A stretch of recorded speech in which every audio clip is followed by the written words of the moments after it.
Hello friends, welcome back to my channel. Today we are going to learn how to make Deutsch connections and we have 4-pin female and male connectors, we have the locks, and we also have some split loom here that we use to protect our harness.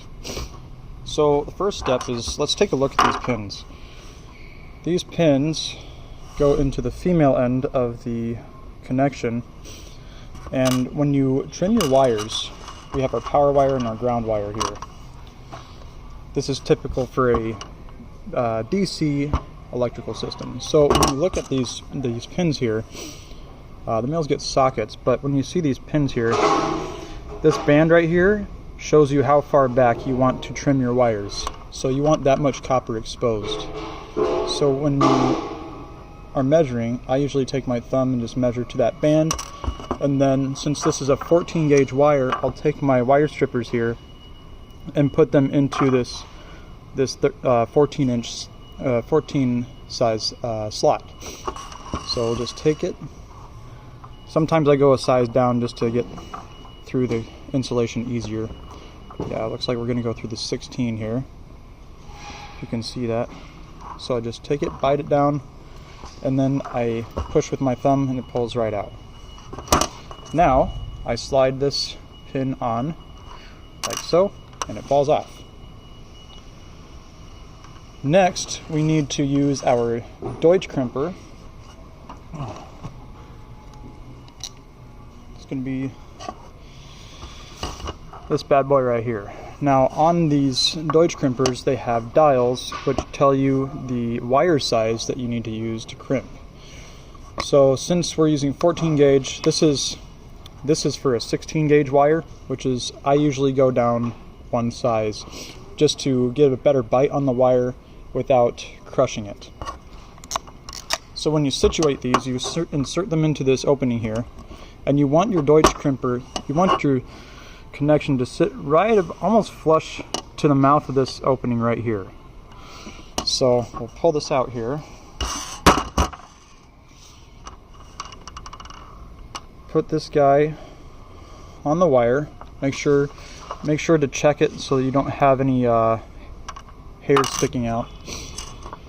That can cause problems later.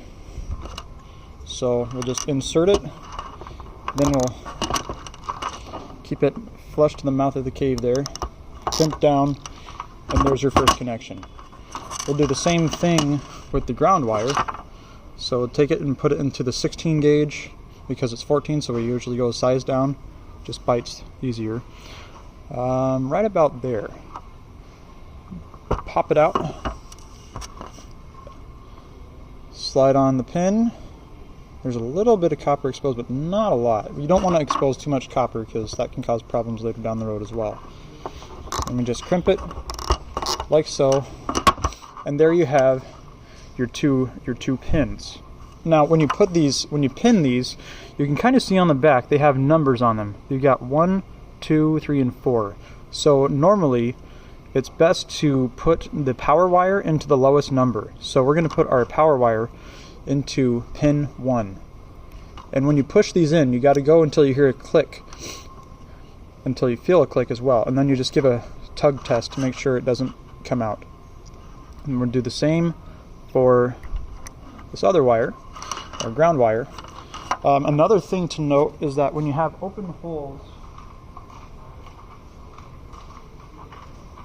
we have these white pegs that we use to seal the back of the plug to make them watertight. This will prevent corrosion. So we take pegs just like these. You can see that, and then we insert them into the back of the plug. Okay, now if you look inside here, shine a light down there, you can kind of see the levers. You can see the levers where those pins lock into, and you can kind of see that opening there. So we need to take this green lock and we insert that to prevent any wires from backing out on us. I normally like to do that with a needle nose. It helps situate it a lot easier. And then you make sure just to line it up. You can see that.